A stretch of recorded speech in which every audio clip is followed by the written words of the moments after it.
আমার স্বামী দাঁড়া দাঁড়া ডাব খাচ্ছে আর আমার গোসল দেখতেছে। তা আমি বললাম এখানে তো সবাই আমার দিকে তাকাই রয়েছে। পর আমাকে বললো তাকাই তো থাকবেই, তুমি যে অনেক সুন্দর একটা জিনিস, তোমাকে দেখলে তো তাকাই থাকবো। আমি তো তাকাই রয়েছি, এই যে ডাব খাচ্ছি তাকাই রয়েছি, ডাবও আমার দিকে তাকাই রয়েছে। পরে চিন্তা করি তুমি তো আমাকে দিকে তাকাই রইছো। আসসালামু আলাইকুম, সবাই কেমন আছেন? আশা করি ভালো আছেন। আমিও ভালো আছি। আজকে আপনাদেরকে যে গল্পটা শোনাবো সেটা কোনো গল্প না, এটা আমার জীবনে ঘটে যাওয়ার একটি ঘটনা আপনাদের সাথে শেয়ার করতে চাই। আমি কলেজে লেখাপড়া করি, তো কলেজের খরচ চালাতে আমার খুব কষ্ট হয়ে যায়। আমার ফ্যামিলি গরিব মানুষ, তো মাঝে মধ্যে আমি আমার কিছু বয়ফ্রেন্ড আছে তাদেরকে নিয়ে একটু সময় টময় কাটাই। কাটানোর পরে আর কি 2-1 টাকা যা ইনকাম করি তাই দিয়ে আমার কলেজের খরচপাটি চালাই।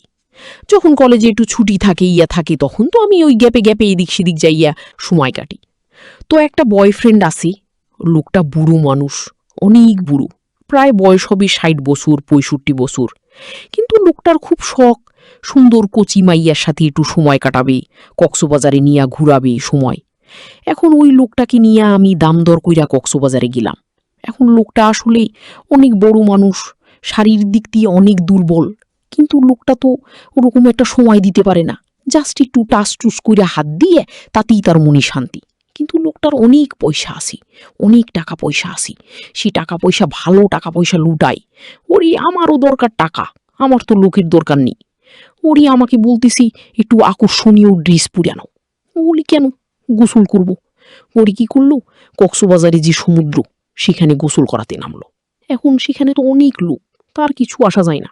তো ওইখানে আমি গোসল করতে যখন নামছি তখন ভিজা শরীরে আমার পরীর ফিটনেস এমনভাবে ফুটে আসি, সবাই আমার দিকে ডেপ ডেপ করে তাকাচ্ছি।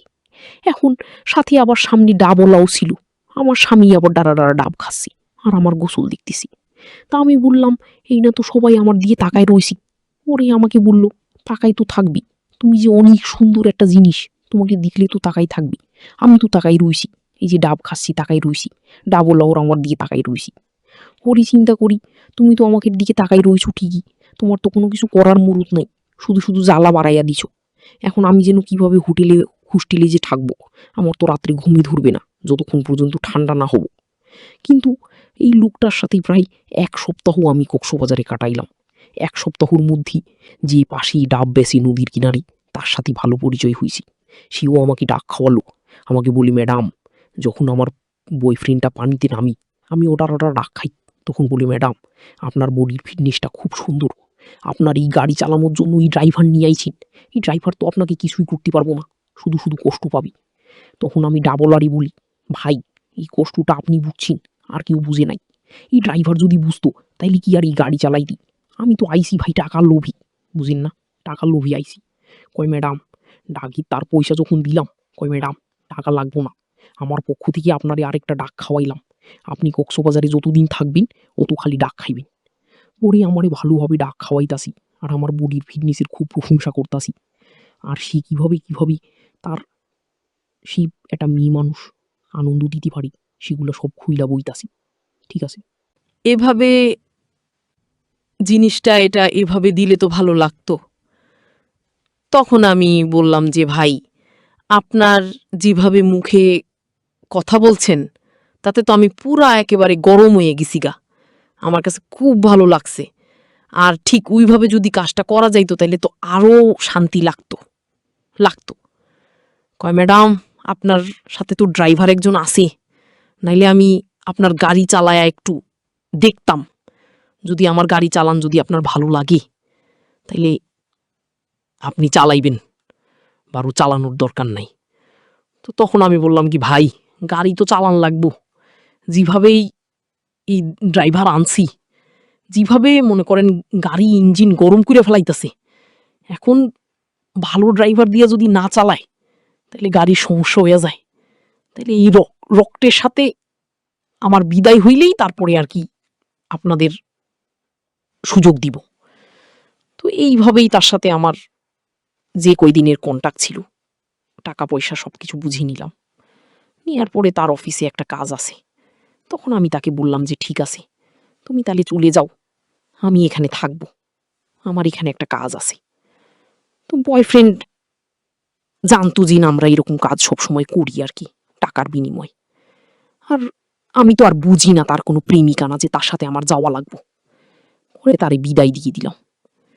এখন বিদায় দেওয়ার পর আমার যে অনেক কষ্ট হইতাছি, জি তখন ডাবালার কাছে গেলাম, জি ভাই আমি এখানে আজকে রাতটা থাকবো, কালকে সকালে চলে যাব। তো কালকে আজকে রাতটা থাকা পর্যন্ত আমার রুম ভাড়াটা দিয়ে গেছে আমার বয়ফ্রেন্ড।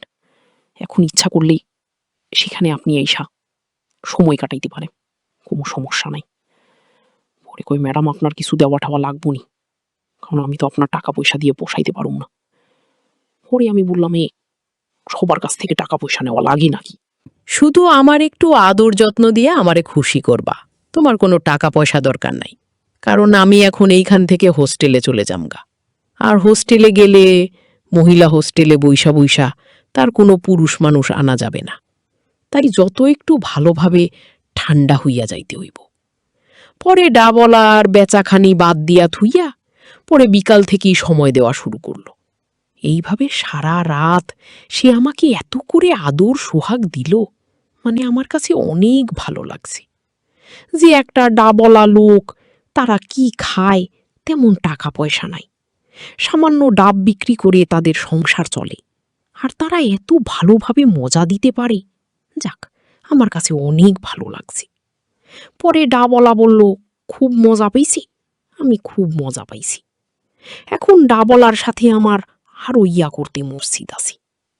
এখন ডাবলা বলতেছে এখান থেকে চলেন, আমাদের বাসায় চলেন, আমাদের বাসায় যাইয়া আপনারই সময় দেব। পরে আমি বললাম আপনার বাসায় বউ আছে না? হয় না, আব্বুর বাচ্চা হইব তো বাবার বাড়ি ফুড রয়েছে, আমি বলুমুনি আমার কোনো একটা মেহমান টেমন আইসেন, আত্মীয় পরিচয় দিয়ে আপনি থাকবেন। তো আমি ওখান থেকে ডাবালার বাড়িতে আমি চলে গেলাম গা। চলে যাওয়ার পরে এখন ডাবালা আমারে খুব সেদিনকে আরো ভালো করে মজা দিল, অনেক আনন্দ করলো। আর একটু পর পর আমাকে ডাব কয়টা খাওয়াইতাছে, ভাও একটা জায়গা ধরে থাকার জন্য। মানে আব্বু যখন কাজ হয়ে যায় তখন আমারে হাতটাও মেসেজ কইটা দেয়, একটা আরাম যে অন্যরকম। ঠিক আছে, ও দিক দিয়ে ওই কাজটাও চালাই, দিক দিয়ে আবার হাত পাও মেসেজ কইরা দেয়, আমার কাছে অনেক ভালো লাগে।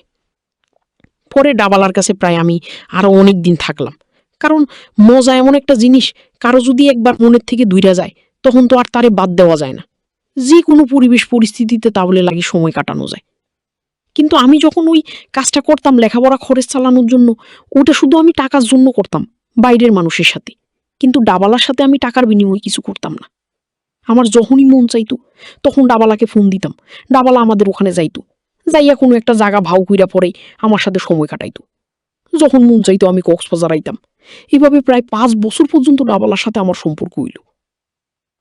পরে চিন্তা করলাম দে, এখন তো ভালো, লেখাপড়া শেষ করলাম, এখন একটা সংসার হবো, এখন এইসব কাজ বাদ দিয়ে দিতে হবো। পরে আমি এইসব কাজ করা বাদ দিয়ে দিলাম। বন্ধুরা, আসলে আমি এতক্ষণ যে কাজগুলা করছি এটা ঠিক হয়নি। তোমরা কিন্তু কখনো এরকম ডাবালার সাথে সম্পর্ক কইরো না। সবাই ভালো থাকবা, সুস্থ থাকবা। আসসালামু আলাইকুম।